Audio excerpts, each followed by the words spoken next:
Hello, my Dalmatian 101 Dalmatian lover fans, 101 Dalmatian Street, and and any such. Welcome back to our reading hour.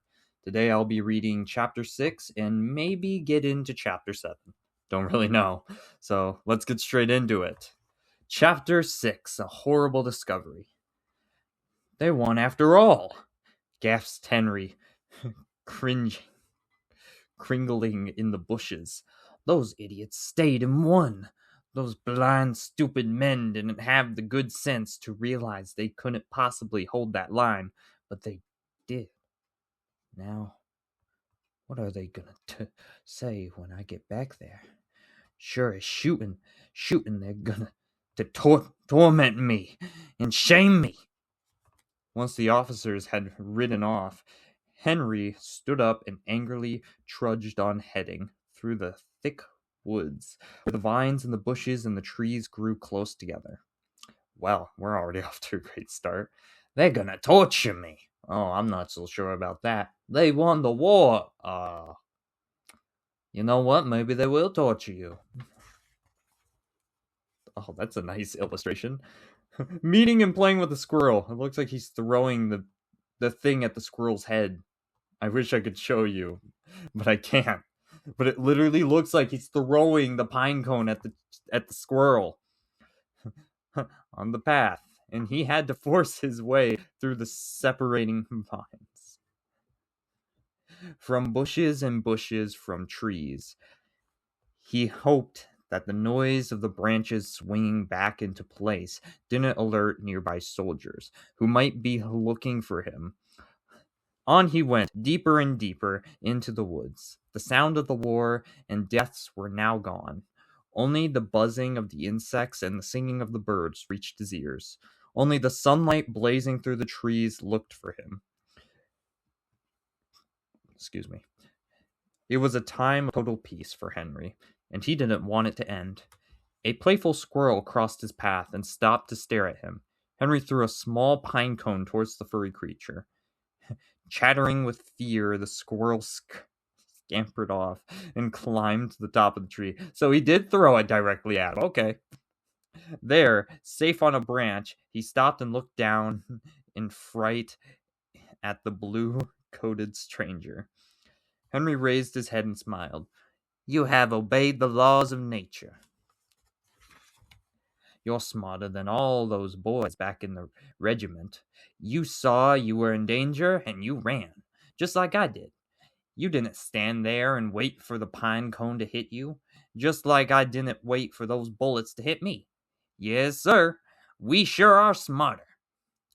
Henry continued on deeper into the woods. After a while, he reached a place where the tall branches curved into an archway. It reminded him of the archway in a church chapel. With the light streaming in, some bushes seemed to act as the chapel doors. Pushing the bushes aside, Henry entered, but he immediately froze in his tracks, horrified at the sight that greeted him. Oh! There, seated with his back up against a thick tree trunk, was a dead man. I can see that. Oh, jeez.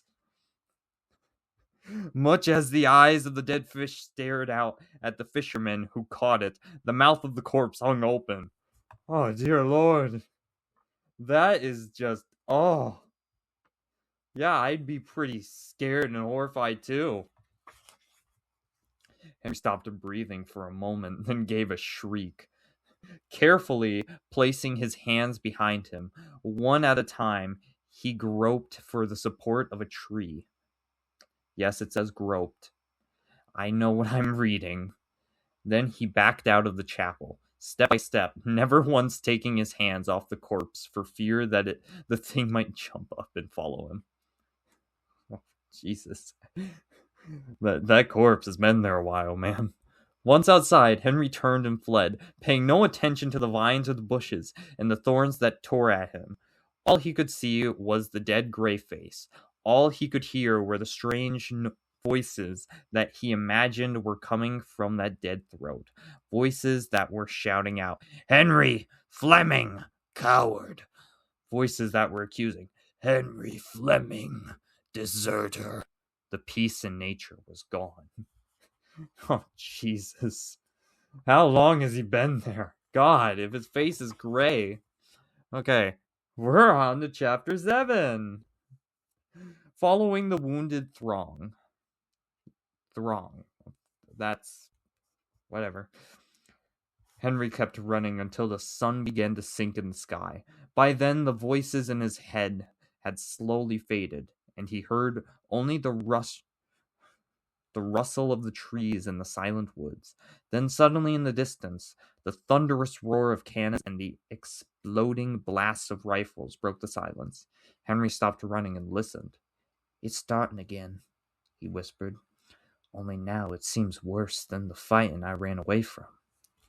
When he started running again, Henry realized that his feet were leading him toward the edge of the woods, towards the battle. "Why am I heading for a war I just ran away from?" he asked himself, and he knew why. That shooting means this must be the important battle, and I just got to see it. The louder the battle noises grew, the faster Henry ran. Soon he left the safety of the woods and was heading across a field. He climbed over a fence and ran along the field. On the far side, he found the ground covered with the clothes and guns, and 5 dead soldiers. They must have been dead for some time out here in the hot sun, he decided, judging from the looks of their swollen bodies. Oh, dear Lord, there's another illustration.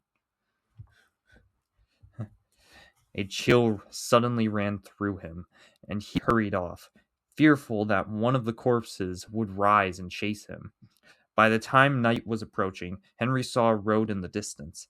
As he came close, he saw a stream of blood-stained troops stumbling across, groaning, cursing, and wailing.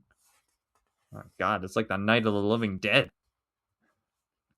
With each step they took, one soldier was laughing hysterically as he hobbled along like a school of children playing hopscotch. But this man was hobbling in a shoe full of blood. Oh, God. I mean, I've heard of worse injuries, but jeez. Another soldier was staring blankly ahead as he marched along, playing an imaginary drum and singing his version of child songs. "Sing a song of victory, a pocketful of bullets, 25 dead men baked in a pie." Other soldiers were leaning on their rifles as they walked, their faces twisted in agony. One man seemed moments away from death as his bloody hands covered a wound in his chest and his teeth bit into his lip. A wounded soldier being carried along by 2 privates bellowed at the men, Don't joggle me so, you fools! My leg's not made of iron." Then he turned his rage on the limping soldiers in front of him. "Make room for me, or I'll knock you down, you fools!" Messengers occasionally rode through the crowd, scattering the wounded to the side of the road. Officers galloped through as well, shouting, "Clear the way!" when cannons had to break into the throng to be repositioned. Henry joined the crowd and trudged along beside a tattered, ragged man who was covered from his hair to his shoe with blood, dust, and powder stains. Jesus! A blood-stained rag tied around his head, and another was wrapped around his limp arm, which dangled at his side like a broken tree branch. Trying to be friendly, the man smiled at Henry. "It was a pretty good fight, wasn't it, young feller?" he said. "Yes," muttered Henry. Then, to avoid further talks of battle, he hurried on ahead. "Oh, but you guys were about to have a nice conversation. Why?" But that didn't stop the tattered man, and he hobbled along to keep pace with Henry. "Make a room for me," started the conversation again. "Derned if I ever did see fellers fighting so good. They ain't had no fair chance up to now, but this time they showed They showed them, yes, sir. I'll tell ya, they be fighting. They be fighters, they be. Henry continued to ignore the tattered man, but the veteran had more war stories to tell. And once I was talking across a wall with a boy from Georgia, and he says to me, "Your fellers all run once they hear our guns." Well, I didn't believe none of it, and I laughed. And today, our fellas didn't run. No, sir. They stayed and fought and fought and fought. He put his good arm on Henry's shoulder and asked, "Where do you hit, young feller?" Panic took over Henry. He began nervously. Then he turned and quickly hurried off the road, away from the throng. The tattered man stood staring after him with astonishment. All right, that was interesting. Oh, that poor guy. That poor tattered soldier. He just wanted to start conversation with you. Hope you guys appreciate the Scottish accent. After all, it ain't easy to pull off nowadays. But that tattered soldier really was telling that truth. I feel he's been good. But anyway, that is all for this time. I'll see you all and hope to secure another story for you all next Saturday. As always, goodbye and have a nice, healthy break.